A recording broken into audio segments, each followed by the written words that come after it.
Morning, brethren. Madayaw niya ako Diyos, iti dayjay nga kansyon.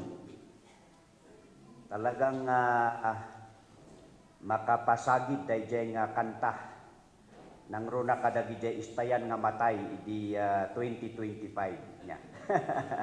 Datayo nga nagsakit kat parabor ni Apo Diyos nabiyag tayo kat nadanon tayo manan. Dahito'y baro nga taon. Truly that pagyamanan tayo, iti inaldaw nga ayat na, iti parabor na. One thing is sure, ni Apo Diyos kat He is fair. No, ipalakam na iti rigat, agpalakam at iso na iti ragsak ken iti namay. Nya? So nga kayong agriri kini Apo Diyos no puro rigat, haan. Ni Apo Diyos kat patas, ipalakam na dayjay dua. Ngam behind that, kat ada iti sustaining nga parabor ni Apo Diyos. Oray pa itatang Sunday, we are so grateful nga inikanda tayo ni Apo Diyos iti bisita. Yan. So nga hantay nga mauawanan iti umay sumarungkar nga kakabsat iti pamati. No adino naman nga lugar iti nagapuandang kapamatyan, and we are so grateful. Oray pa kadagiti estudyante, welcome back nya. Dagiti nagbakasyon nga estudyante, and they are here again. Maybe some other institutions ket awan paylaan, and we'll be expecting other students who attends our regular services nga umadudan tumanan no next Sunday. But of course, welcome back mat kadagijay church members nga nagsibakasyon.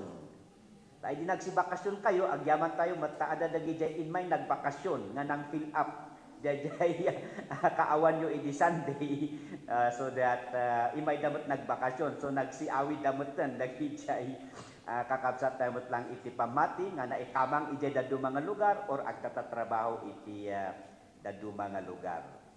So this morning, before our announcements, may we recognize the presence of our visitors, and as I call you, can you raise your hand or you can stand to be recognized. Let us welcome Jobicel Villano.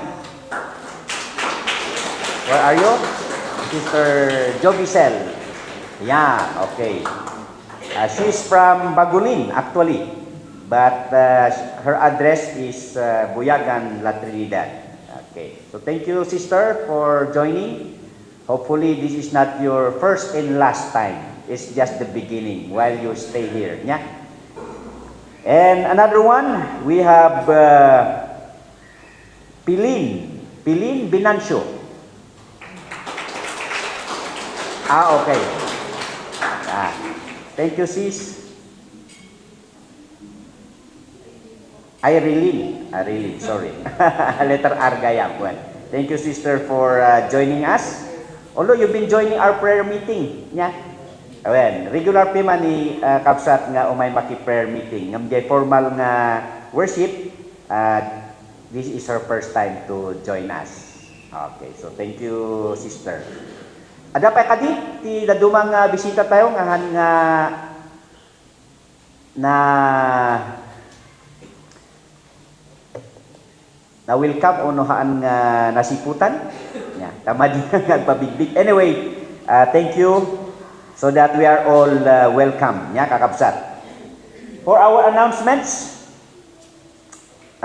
regular services, of course, every Wednesday, our prayer meeting starts at 6:30 to give way kadagijay magapu iti trabaho nga agbiyahe ken umay makipag prayer meeting. So that snacks is being served. Taamo tayo from work or from school ket handa pa nga nakaawit, so diretso na dito church to attend the prayer meeting. And of course, our regular Sunday school. So parang may kwan pa tayo, parang may New Year hangover pa tayo. Medyo maraming late ngayong first Sunday, but then anyway, lalo na at malamig. Yan. So that pati yung basic Christian life ng mga nabaptized will resume our regular Sunday school. And of course, the other branches with the Sunday school tayo. So it starts at 8:45. Yeah? So that every 10 o'clock, kadamat iti worship at the congregation, and also they are having the junior worship for our young people. This afternoon, this will be the first senior fellowship. Yeah. They will have the planning and of course the fellowship. It will be held at the library no alas 2. Yeah. So aming seniors, we announce that you will be having your first time to meet together this 2026. And then another one, the AFCers, I want the AFCU no malam, but then you will have it on January 11 at Pico Fundamental Baptist Church. So please take note of that. And of course, this is our first Sunday, so madamdama, ada iti Lord's Communion tayo. And some of our announcements are being finalized, yeah? So that as first Sunday, awan pa iti adung mai-announce tayo. But then of course, in advance, we want to remind the women iti Womiso National Fellowship ijay Tagaytay no April 27 to 30. The details will follow. Anyway, we still have more months to go. And of course, next Sunday is our business meeting. So that please condition yourself to attend this meeting kasi importante daytoy iti umuna nga business meeting tayo iti year 2026. And for our men, na in our bulletin board, nakaplastar ijayan, dagijay schedules tayo iti preaching, ya? Preaching and song leading tayo every prayer meeting, including dayjay Sunday services. So dayjay lang iti announcements tayo for now. Mapantay maroon iti message kakabsat. Let's open our Bibles in the book of 2 Samuel. So malaksid iti panangkablao kada kayo iti happy first Sunday of this new year. I would like also to remind everyone and greet everyone a happy second monthsary. Iti Buyagan Christian Fundamental Baptist Church. With regards to our church anniversary, nalpas tayo iti may nga bulan. May kadwa dayto yun nga bulan iti panagdalyasa tayo as a church. Nya? And also dagamit young people tatati mansa-mansari niya. So this is our second Sunday, our second month for the church journey. Iti may ka-39 existence tayo as a local church. So that let us not forget yung theme natin, yeah? That serves as the main theme for the whole year. Yung anniversary theme natin is true to the word, relevant to the world. In our messages during the anniversary, the theme specifies diay kinamatalak tayo, our faithfulness. And of course, a part of our faithfulness is the endurance, the perseverance of learning the Word of God.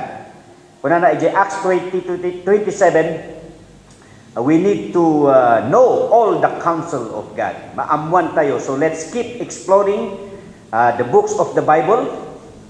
Narugyan tayo actually dayta. So we are already in the 10th book. Kaya may kasangapulo nga libro iti Bible. We said that we have 66 books.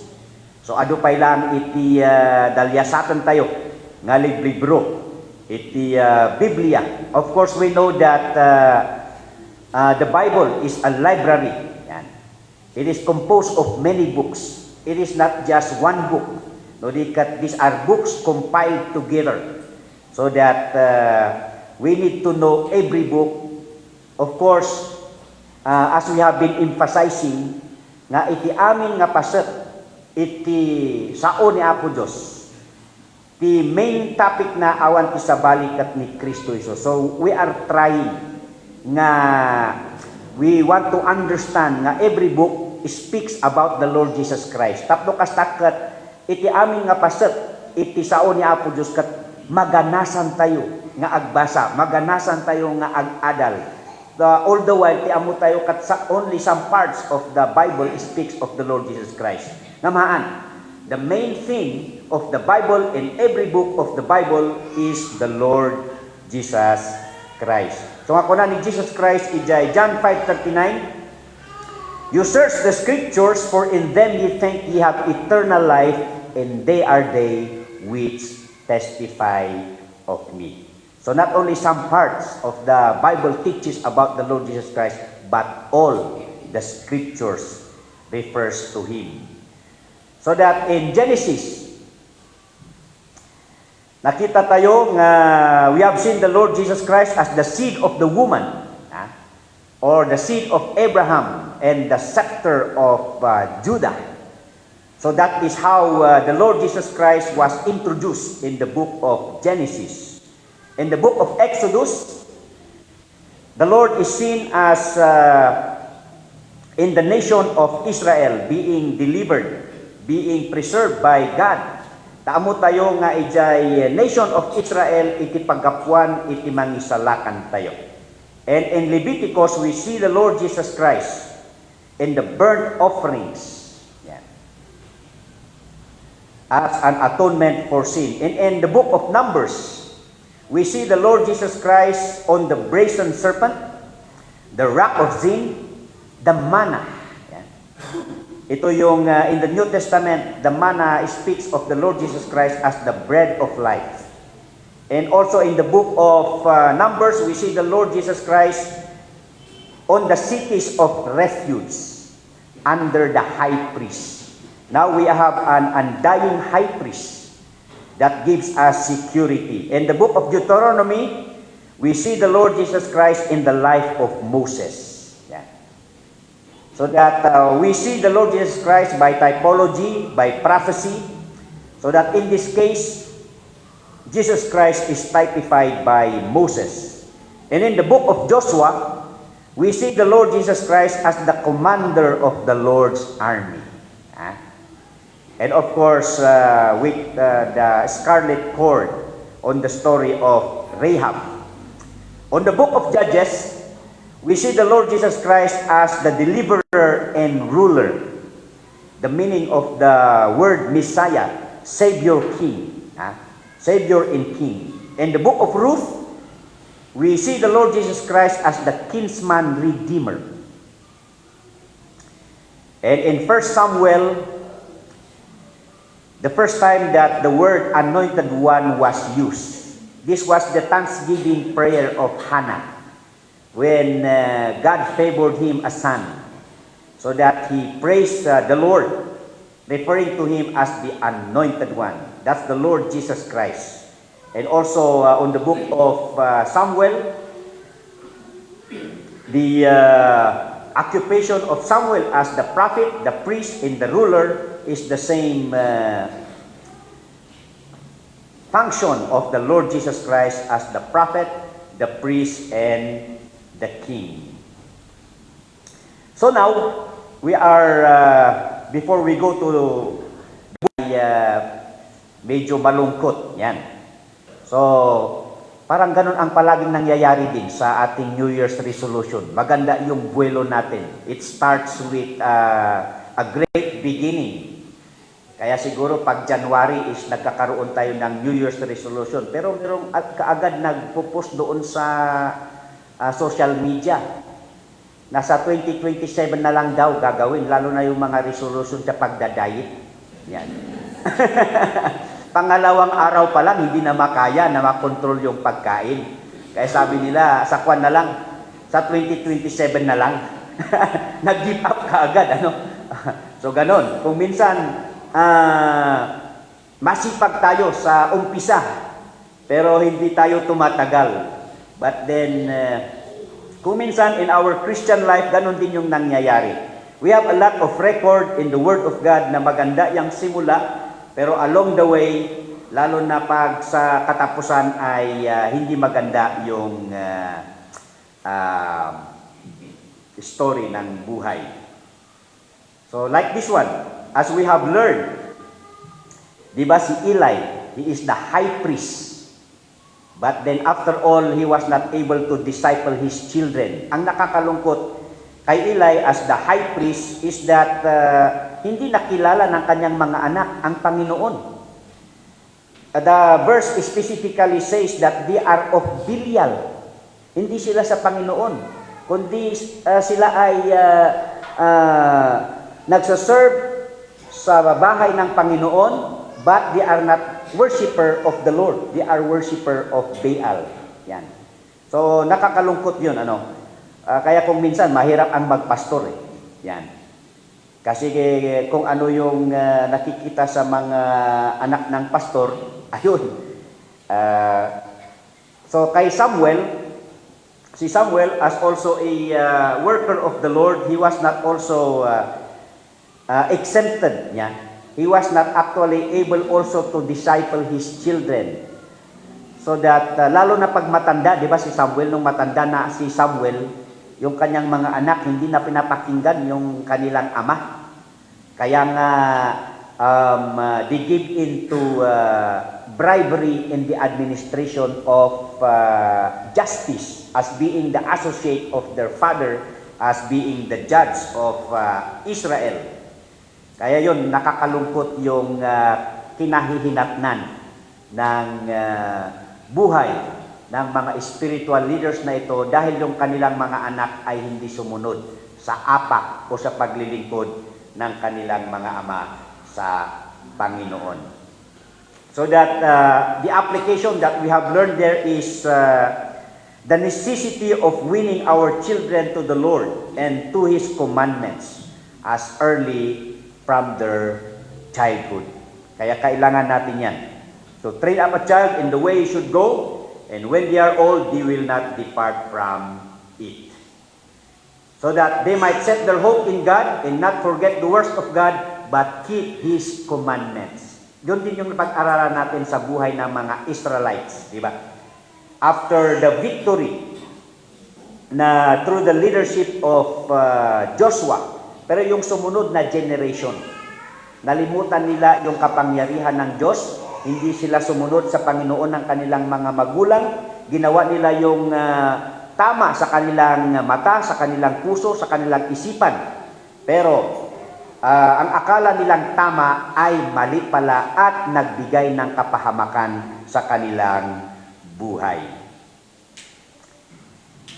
And of course, other person in the book of 1 Samuel is Saul. Yan. The first king of Israel. Nagsimula din naman na mabuti si Saul, no? With humility. Mahiyain pa nga siya eh. At saka he stood for the word of God, but then later he violated the commandment of the Lord. Paano niya violate ang utos ng Panginoon? Number one, by initiating an unlawful animal sacrifice that should only be done by the priest. Yan. Siya na yung nagkusa dahil lamang hindi siya makapaghintay. Yan. Tapos ang kanyang alibay, ang mga tao ang hindi makapaghintay. Kasi ang nangyari doon, before they go to war, they need the blessing of the Lord. Magkaroon sila ng animal sacrifice. Hihingi sila ng leading ng Panginoon. Pero this time, wala pa si Samuel. Kaya sabi ni King Saul, ako na lang ang gagawa. Kunin nyo na dito yung mga animal at tayo na yung gagawa. And then, as they did that, dumating si Samuel. So sabi ni Samuel, ano itong pinagagawa mo? Hindi ba't ang nararapat na gumawa nito ay walang iba kundi siya, si Prophet Samuel. So that's the first offense na ginawa ni Saul. there was a time nang si Samuel yung nag-lead ng Israelites that the same occasion na parang late ang dating, no? So while they are doing the animal sacrifice, while Samuel is doing the animal sacrifice, nandyan na yung mga kalaban nakapalibot na and they are about to attack. Yan. Pero while they are, nung hindi pa sila natatapos doon sa animal sacrifice, while Samuel is performing the animal sacrifice, it's the Lord who fought for them. Yan. Nagbigay siya ng malakas na thunder. And by that, nabulabog yung mga kalaban so that it's no problem. Kahit na wala pa si Samuel, although napalibutan sila ng mga kaaway, if God is for them, who will be against them? Nalimutan yun ni King Saul. So that we have learned from there the virtue of trusting God. Yeah.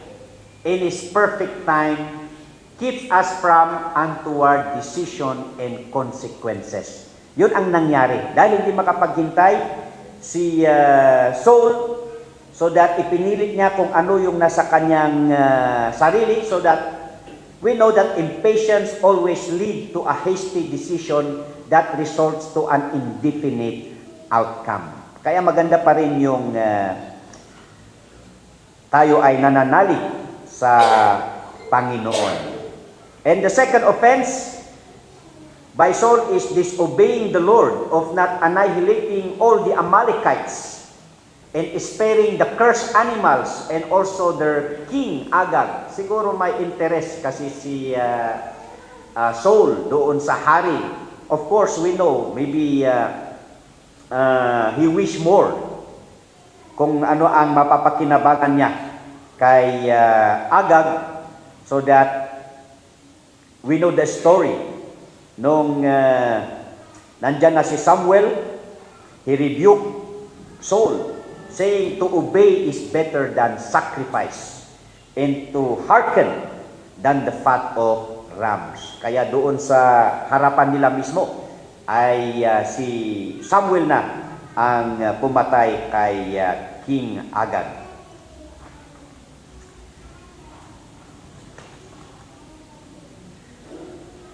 So that the lesson that we have learned there is ito ang problema kay Juan.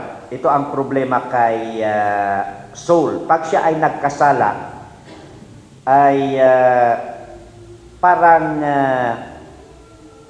pinapanigan pa rin niya. Yan. Meron yung mga ganyang mga kapatiran. Pag sila ay nagkamali, ay tak-tak derandangay, DJ kamalida. Yan. Madidang makuriktar. So that we will learn later na kung ganyan si Saul, iba si David. Yan.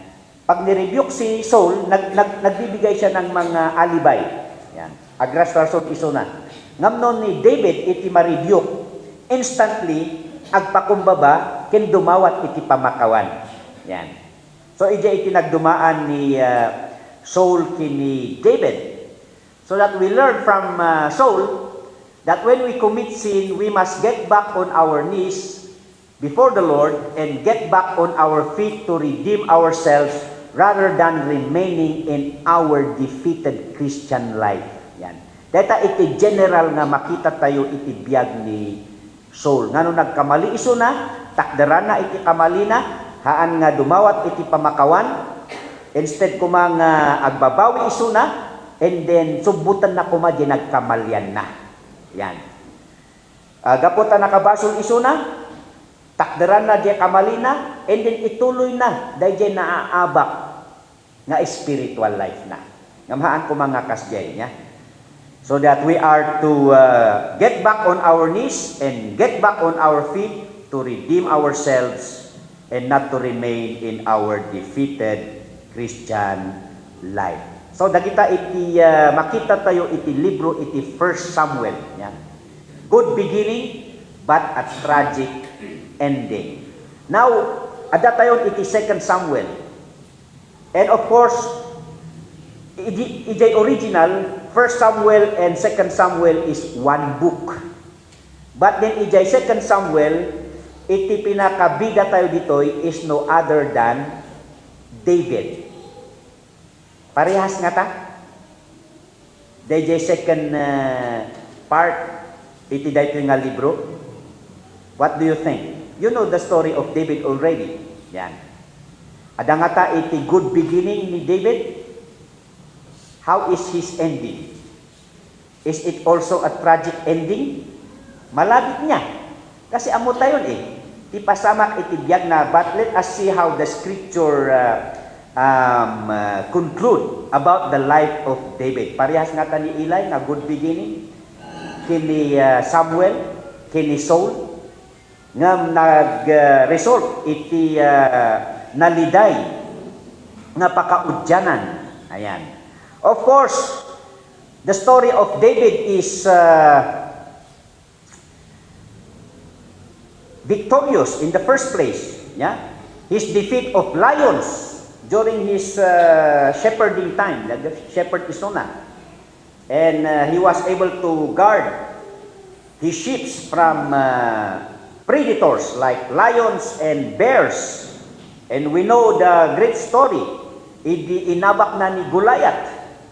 And after all, winning many battles among the Philistines and the Amalekites. So let's see.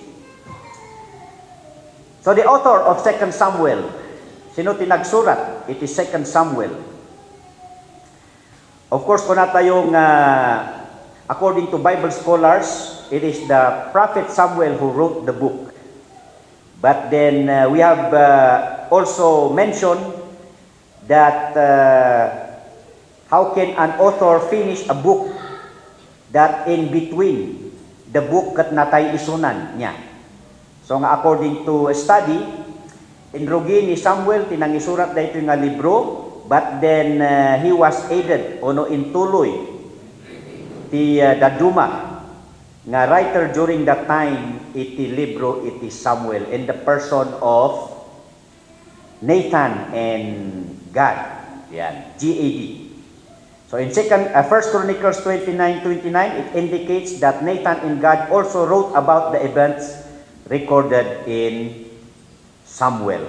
Tamay may sada ito yung libro idi. So isuda iti nang ipalpas.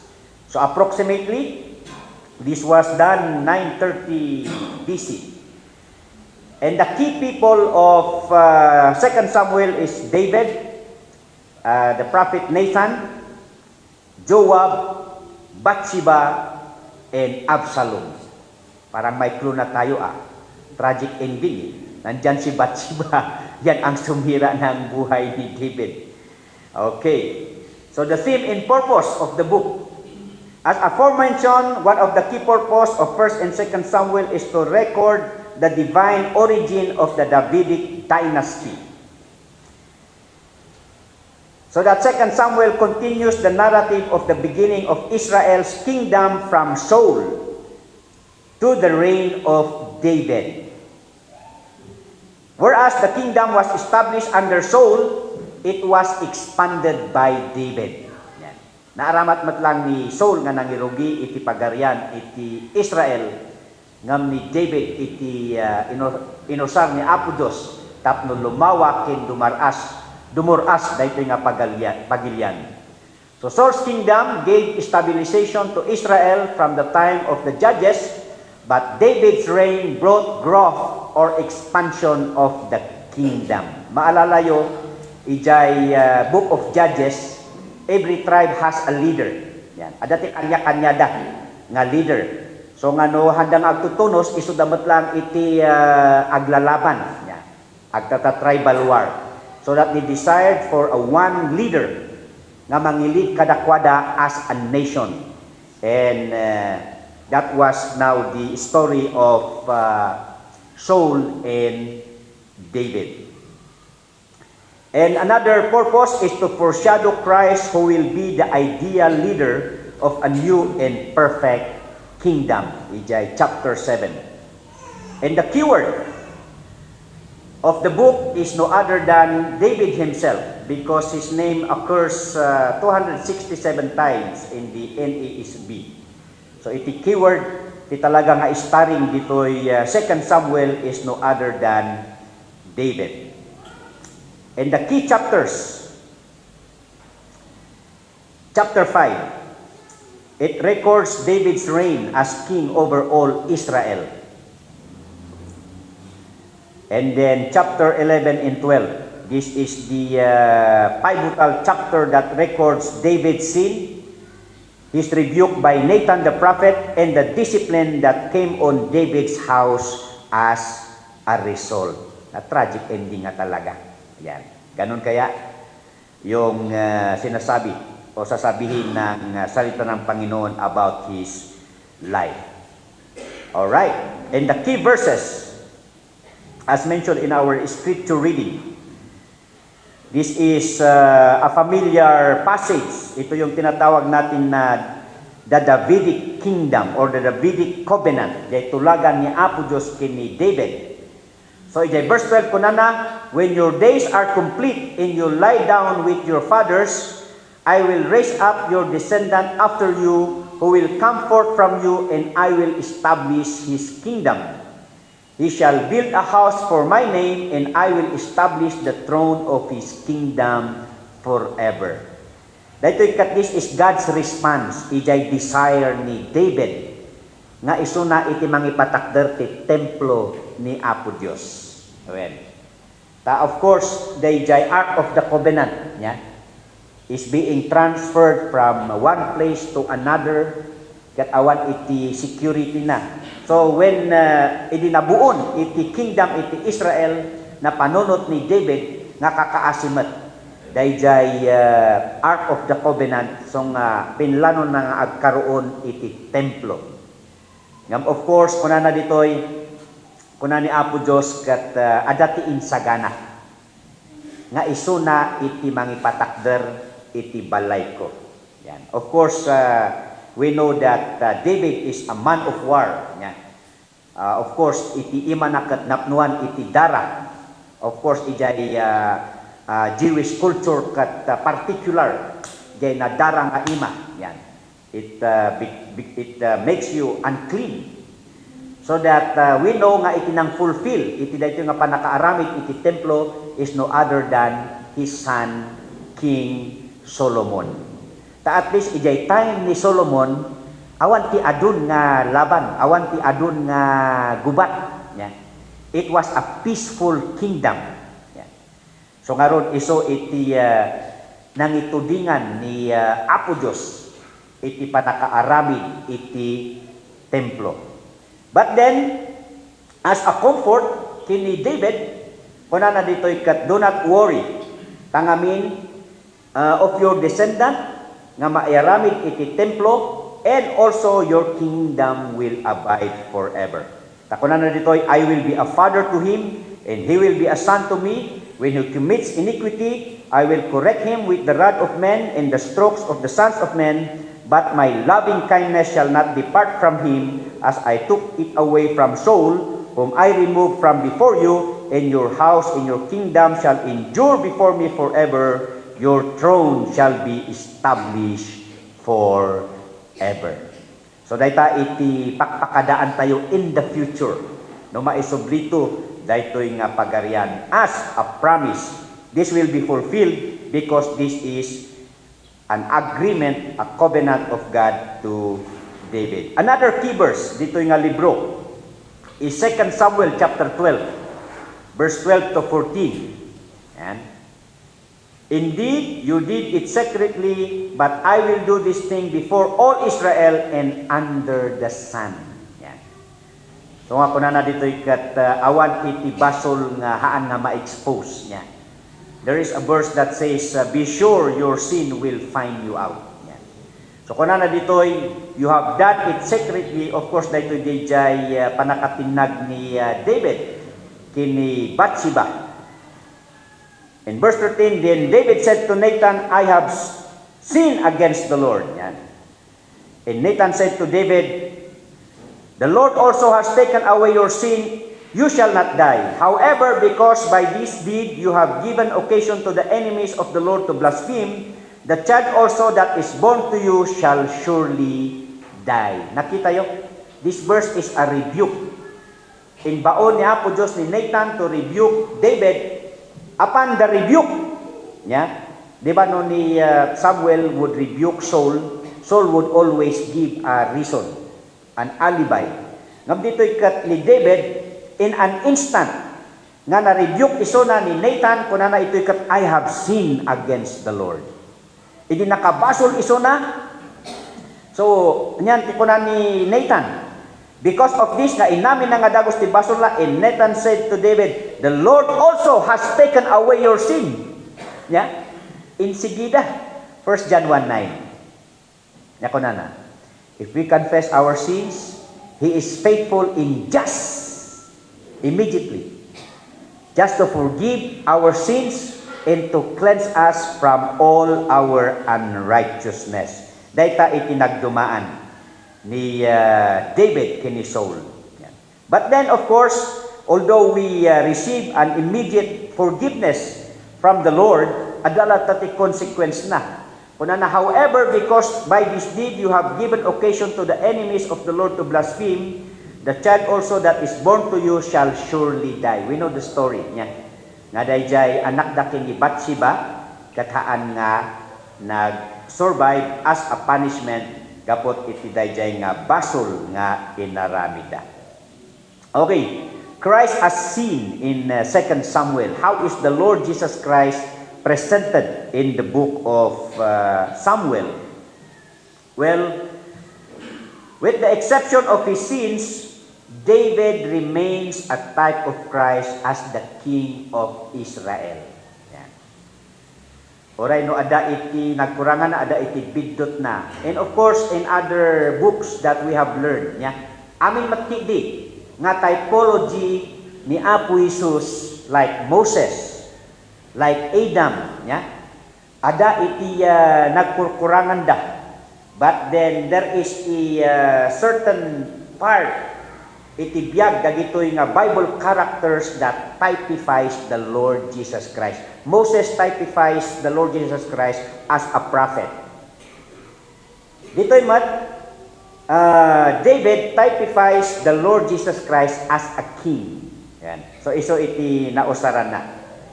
So in 2 Samuel 7:12-13, that God establishes the Davidic covenant which ultimately has its fulfillment in the person of the Lord Jesus Christ.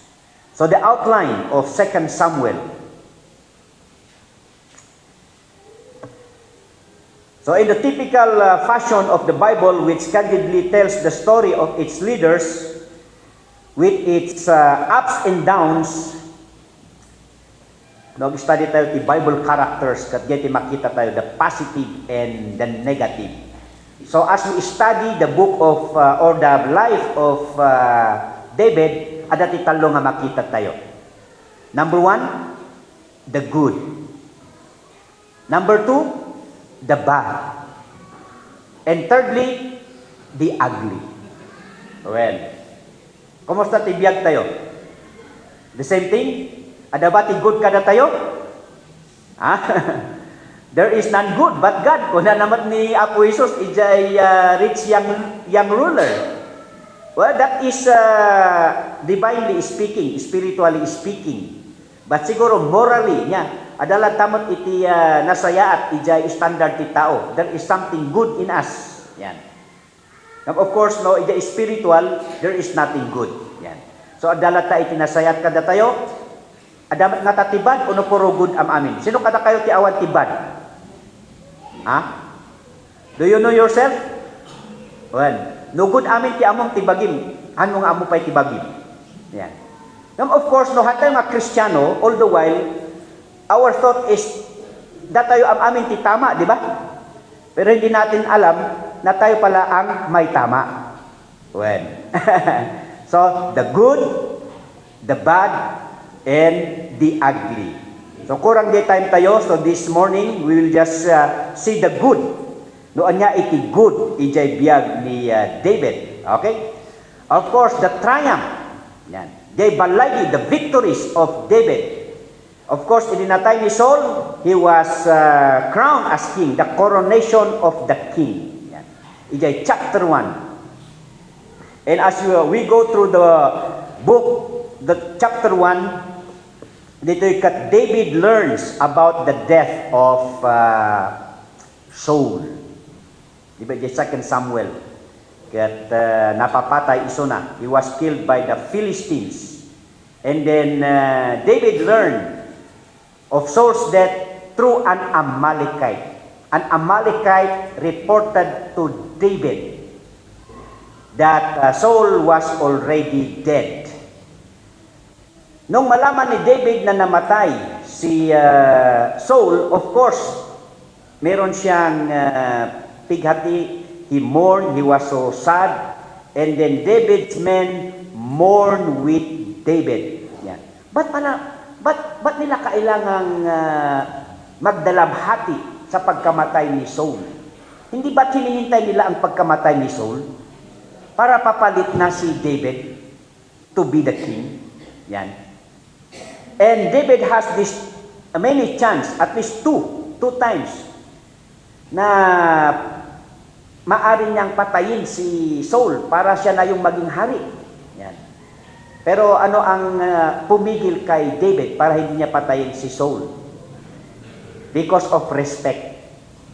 Nirespeto niya na si Saul ay inilahad ng Panginoon bilang hari at wala siyang karapatan para kunin ang buhay ni Saul.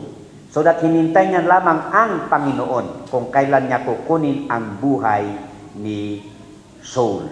At nung namatay nga si Saul, di sana dapat buhay na siya kasi wala na siyang problema, di ba? Pero hindi pa rin. Siya ay nalungkot. It's because, yun nga, naging tragic ending yung kanyang buhay.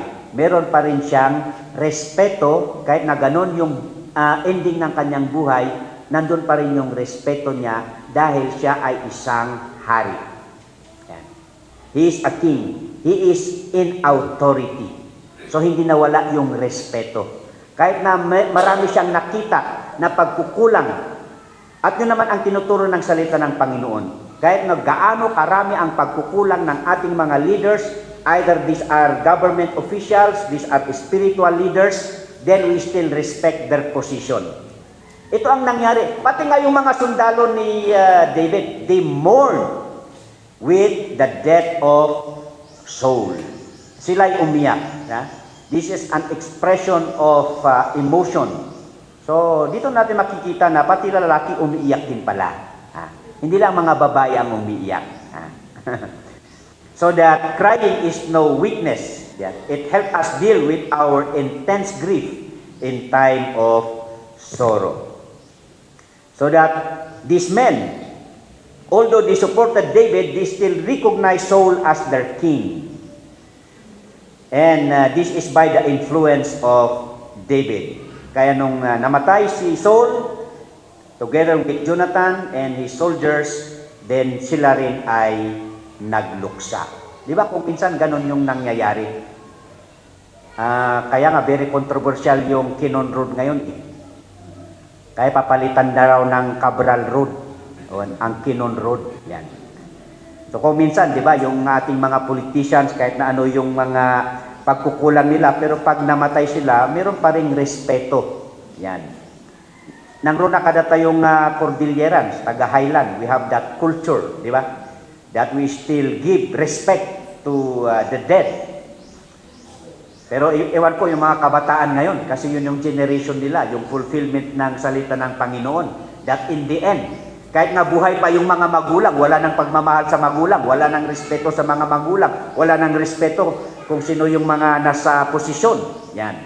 Pero sa ating mga Kristiyano, dapat ipagpatuloy pa rin natin yung ating pagrespeto sa ating mga nakakatanda at kung sino man ang nilagay ng Panginoon na ating mga leaders. Okay? But then, alam nyo ba, itong Amalekite na nagbigay ng balita kay David sa pangyayaring ito, instead na instead na bibigyan ni David ng pabor, ang Amalekite na ito, ano ang kanyang ginawa? Ha?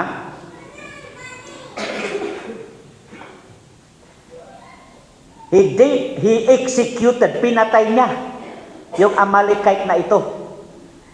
Di ba, dapat masaya siya kasi nireport sa kanya yung nangyari. Pero ano kasi ang nangyari? Bakit siya pinatay ni David, yung Amalekite na ito? Kasi ang sabi ng Amalekite na ito, nakita niya raw si Saul na tumulong ng awa, mercy killing. Kasi ayaw niya siyang, ayaw siyang, pag mahuli siya ng mga Amalekite, siyempre, ito-torture siya.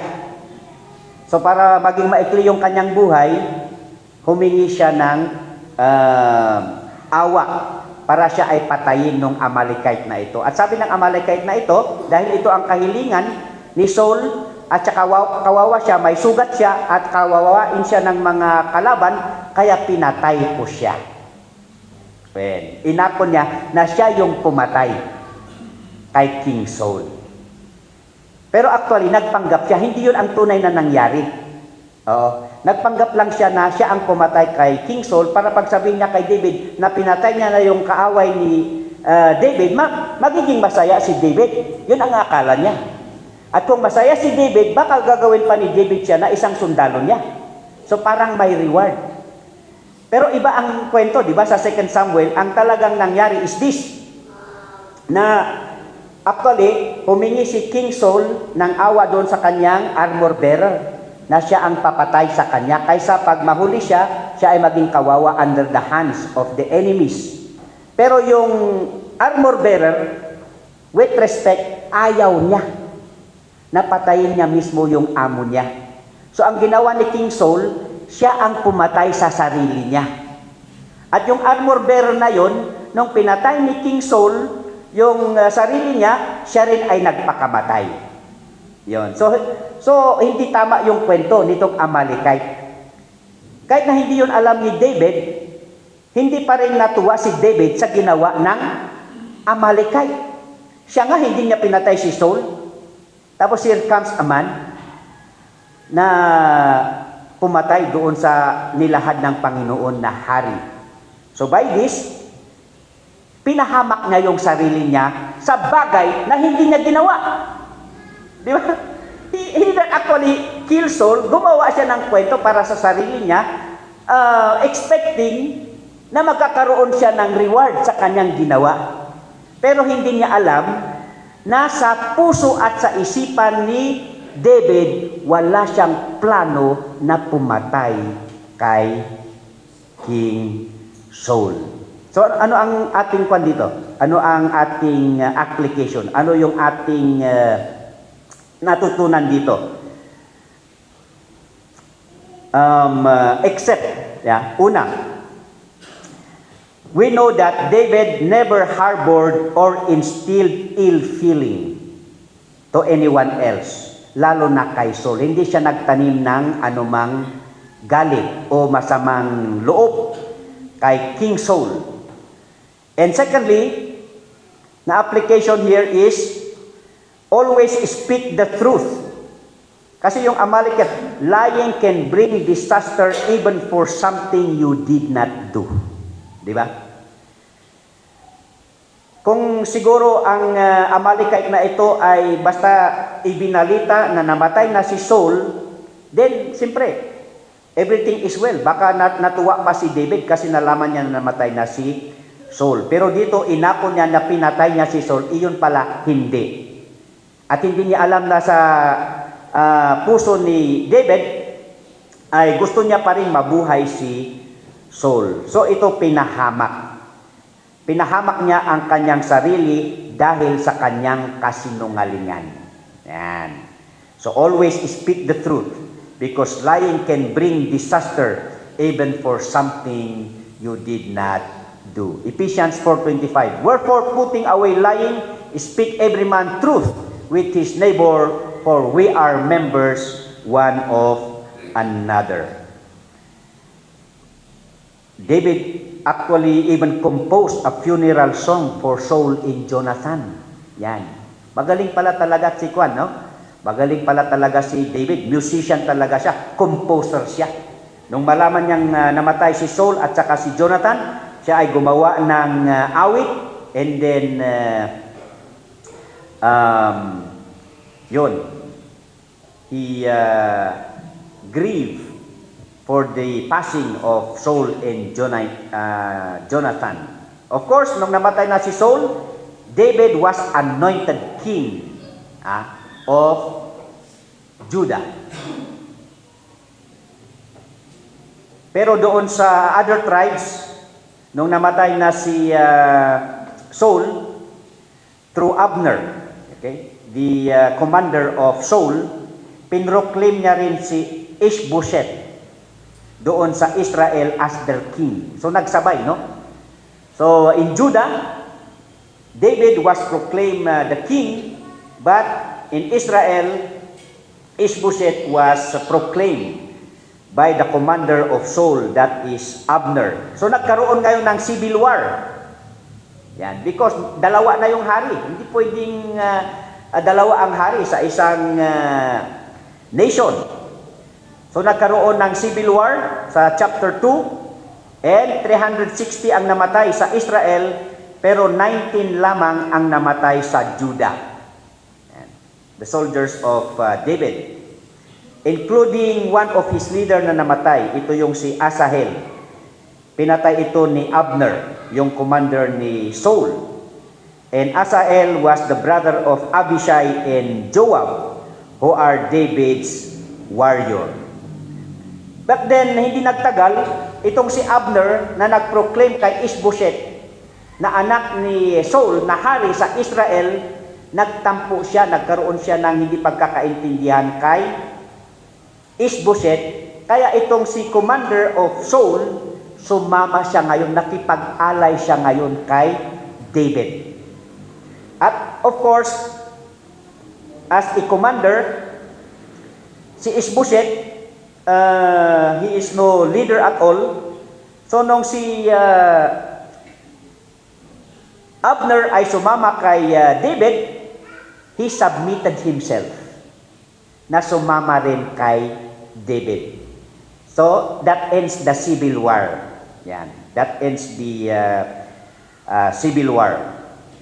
The very reason kung bakit na-offend si Abner kay Ishbosheth, pinaghinalaan kasi ni Ishbosheth si Abner na may relasyon sa kanyang stepmother, si Rizpah. Yan. So hindi yun nagustuhan ni Abner, kaya pumunta siya kay David. But then after all, sumama si Ishbosheth dahil alam niya na wala siyang kalaban-laban. At ganito ang nangyari. Nung hindi na hari si Ishbosheth,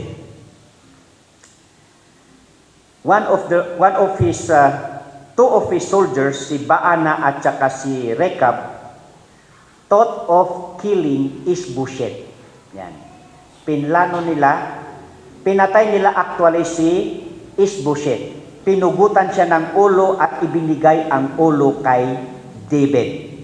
So ang akala nila sa kanilang ginawang ito ay matutuwa si David. Yan. Parang yung Amalekite, ang akala niya matutuwa si David sa kanyang ginawa. Although hindi naman niya ginawa dahil nagsinungaling siya. Pero ito, talagang sila yung pumatay kay Ishbosheth. Ang nasa loob nila is that kung patayin natin si Ishbosheth, wala nang problema si David. Wala na siyang kaagaw sa trono kumbaga. Yan. So yun, pinatay nila si Ishbosheth. They submitted the head of Ishbosheth to David. Pero, natuwa ba si David? Of course not. Yan. So ang ginawa ulit ni David sa kanila, pinatay sila ni David. Yun nga, hindi rin nila alam na walang plano si David na saktan ang sinuman na anak ni King Saul. Dahil tinuring niya na tatay niya si King Saul at tinuring niya na kapatid niya si Jonathan, yung kanyang friend na yon. So ang ang matutunan natin dito, pangatlong application here is dahil lamang sa kanilang self-interest para ma-promote sila bilang sundalo ni David, ginawa nila ang bagay na ito. But then, hindi nangyari yung kanilang masamang balak. Masama kasi yung balak nila eh. So, nung pinatay nila si Isboset, then, yun din ang nagpahamak sa kanilang sarili. So, ang makita natin dito is, do not sacrifice others just for your own self-interest or for your own benefit. Yan. Because evil intents do not succeed. Di ba ganyan yung nangyari? Kay Baana at saka Rekab. Yan. Nag-isip sila ng bagay ng ang akala nila, there is a way which seemeth right unto a man, but the end thereof are the ways of death. Ang akala nila is mapupromote sila doon, so sinakripisyo nila ngayon. Si Isboset, pinatay nila for their own self-interest, pero hindi yun ang nangyari sa kanila. Okay? So after that, the consolidation of the kingdom. Yan. After sa gulo na yan, after the coronation, then nagkaisa na ngayon yung kaharian ng Israel. So all Israel surrendered to David. And after which, David captured Jerusalem from the Jebusites. Yan. And made Jerusalem as the capital city of Israel. And also David conquers all the Philistines. And in chapter 6, the Ark of the Covenant was moved back to the tabernacle at Jerusalem. Yan. Nung ginawa na ni David ang Jerusalem na city, then nais niya na doon na dalhin yung tabernacle at doon na lahat ang sentro ng pagsamba sa Panginoon. Yan. Kung maalala nyo, di ba kinapture ng Philistines yung Ark of the Covenant? At kung saang lugar nila dalhin, doon sa mga lugar ng Philistine, nagkakaroon ng plague, ng sakit yung mga tao. And they have finally decided na ipadala yung Ark of the Covenant through a cart, hinila ng kalabaw. At yung kalabaw ang nagbalik doon sa Ark of the Covenant. At nung bumalik yung Ark of the Covenant doon sa Israel, it was temporarily inilagay doon sa bahay ni Abinadab. At sabi ni King David, ngayon, dahil meron na tayong syudad, dito na dalhin yung Ark of the Covenant. So ang kanilang ginawa is biniyahin nila yung Ark of the Covenant through a cart. But along the way, ano ang nangyari? Natumba yung cart. At nung hawakan ni Usa, yan, one of the men, siya instantly ay namatay. Yan. Bakit siya namatay? Ita-transfer lang naman yung Ark of the Covenant at maganda naman yung hangarin ni David na ilagay doon sa mas secured na lugar, yung Ark of the Covenant. Pero ang nangyari pala dito is they did not observe the proper way of transporting the Ark of the Covenant. Ginaya nila yung ginawa ng Philistines na sinakay sa karwahe yung Ark of the Covenant. Pero the proper way, di ba? Doon sa Exodus, the proper way of handling the Ark of the Covenant, ang dapat na humawak doon sa Ark of the Covenant ay yung mga pari. Yan. So did not observe the proper way of transporting it, kaya yun ang nangyari. Nung natumba yung Ark of the Covenant, and one of the leader hold the Ark, then instantly na namatay. Yan. So God is giving them a lesson doon sa pangyayaring yon. Kaya temporarily ay inilagay muna nila doon sa bahay ni Obed-Edom. Yan. So si Obed-Edom ngayon ang caretaker ng Ark of the Covenant. And along that, napapansin nila dahil nandun yung Ark of the Covenant, nabibless the presence of the Lord kasi nandun sa Ark of the Covenant. Where the Ark of the Covenant is, pag sa enemy places, it brings curse. Pero pag sa mga lugar ng Panginoon, sa mga anak ng Panginoon, nandun yung Ark of the Covenant, lumalago, there is prosperity. Kaya sabi nila kay David, uy, yumayaman ngayon si Obed. Yan. So ngayon naisipan ni David, ay kailangan na nating ilagay doon sa Jerusalem para yung blessing, hindi lang doon sa pamilya ni Obed, kundi ang blessing ay para sa lahat ng mga Israelites. So then, yun ang ginawa nila. They transported the Ark of the Covenant. At nung dumating yung Ark of the Covenant doon sa Jerusalem, of course, there was rejoicing. Yan. Nagkaroon ng pasasalamat, ng celebration, at naging igurot si David. Oh. Bakit naging igurot si David? Siya ay sumayaw, di ba? Hubot-hubad na sumayaw. Oh. Yan. Kaya nga ang nangyari doon, sa celebration na yon, siyempre, sabi ni David, ginawa ko yun sa Panginoon. It doesn't matter kung wala akong damit. Basta sumayaw ako sa Panginoon. I am overwhelmed.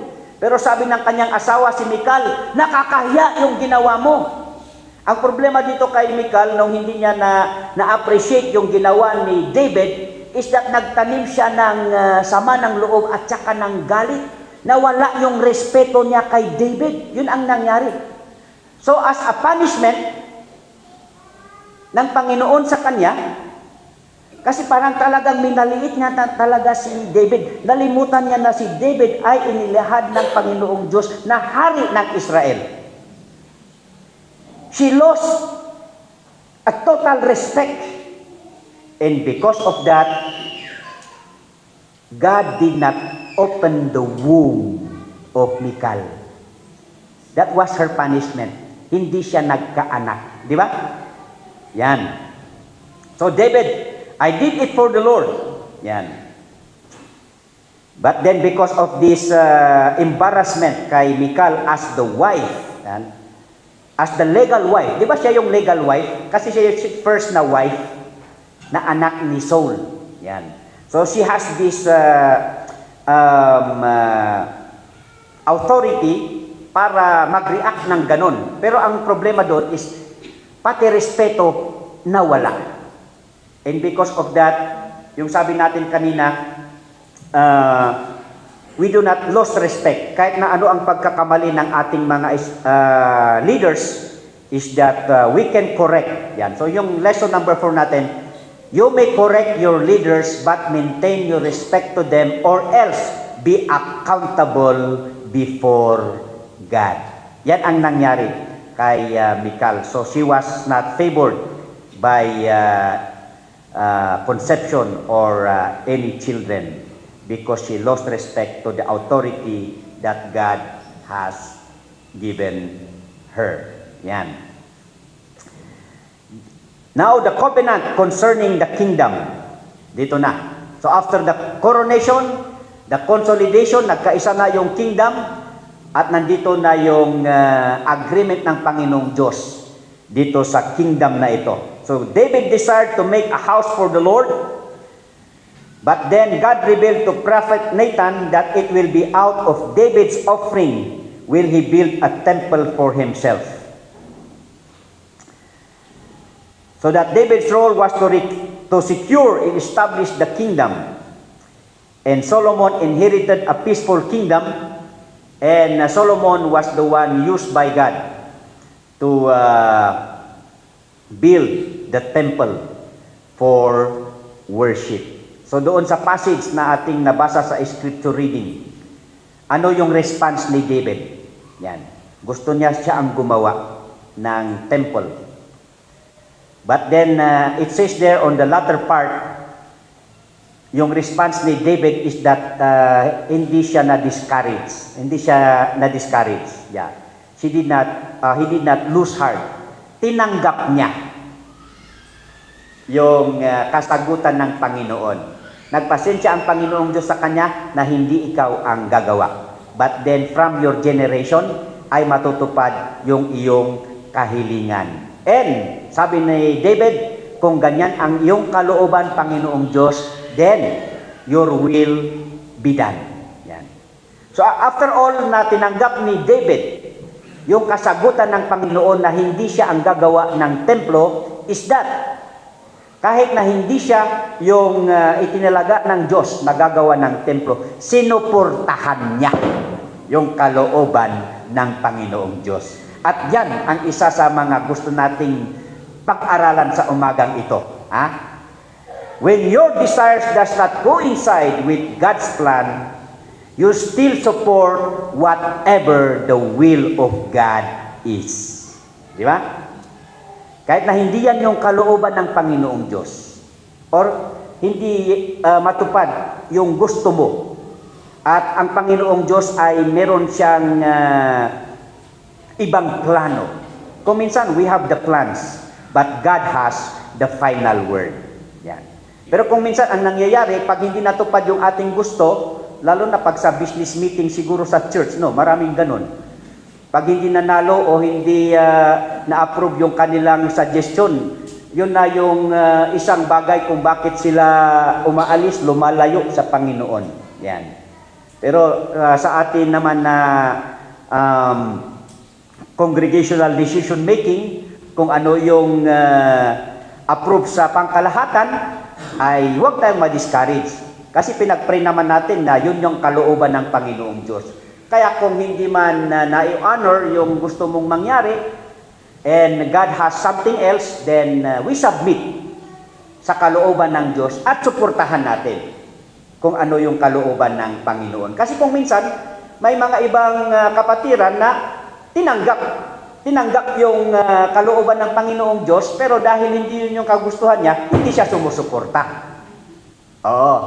Pero ito si David, hindi man napaunlakan yung kanyang kahilingan, but then, kinilala niya na iba ang plano ng Diyos at all-out support pa rin siya.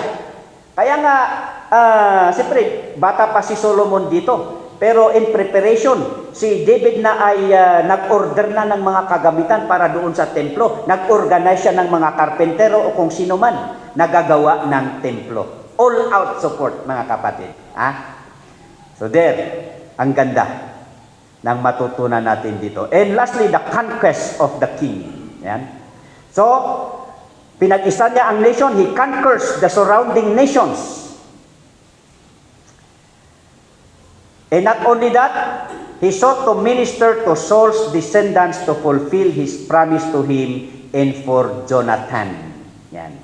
Hindi lamang niya pinrotektahan yung mga humangad ng pagpatay kay Saul at saka sa kanyang mga anak, but also here is that na-recall niya yung kanyang pangako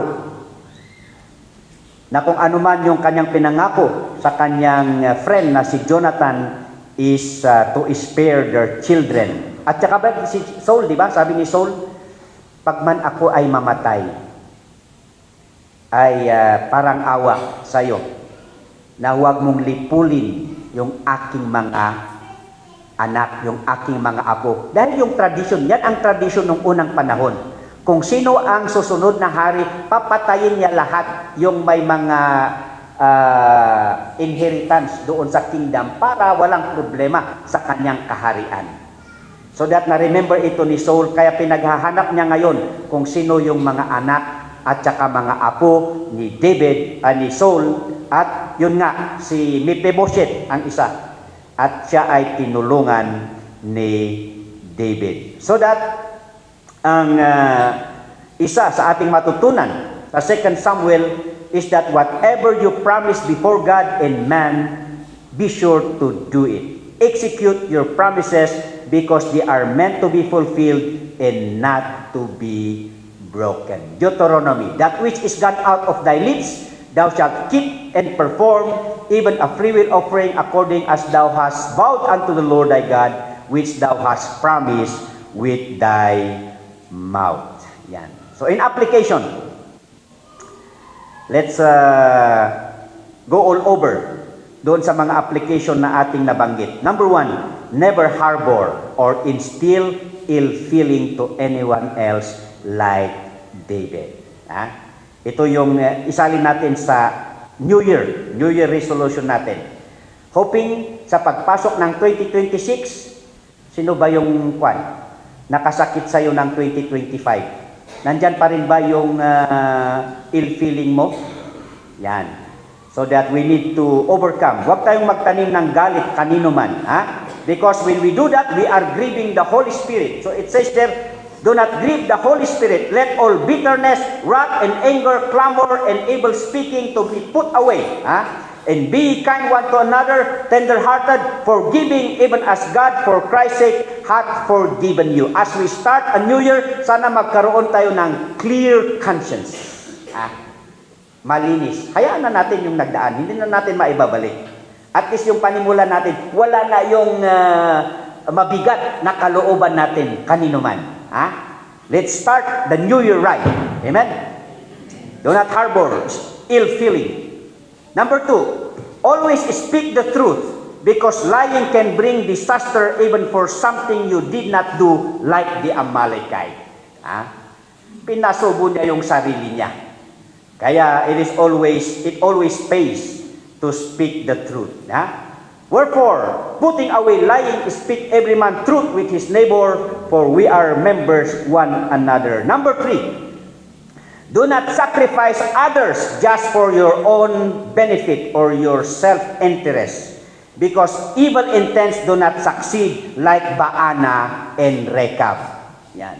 Lalo na ngayon, sa social media, maraming manggagamit. Nasubukan nyo na ba na-hack yung mga account ninyo? Kaya let us be very careful. So that pati tayo, wag natin ipasubo ang iba para lamang tayo ang makinabang. Hindi yan maganda. That is bad.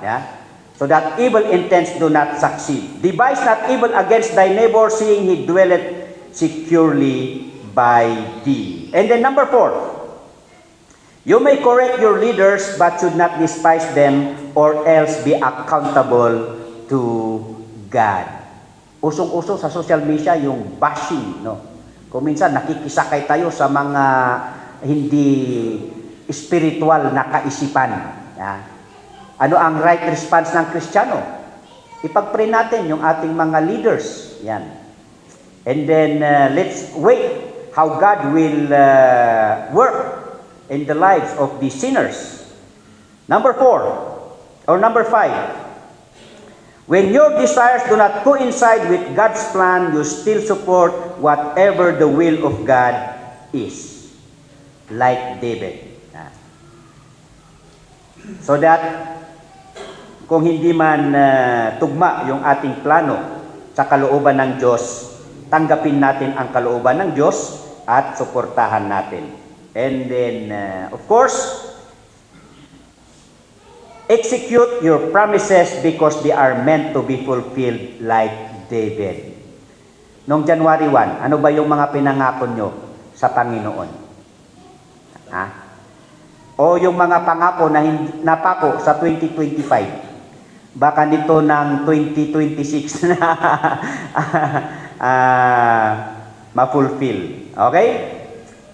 So to sum up, for our conclusion, do not harbor any ill feeling, always speak the truth in contrast with lying, do not sacrifice others for your own self-interest, uphold reverence to God's appointed authorities, always submit to the will of God and support it, and strive to fulfill your promises to God and to man. May these applications, may these messages from the Word of God help us even as we continue to start our good new year.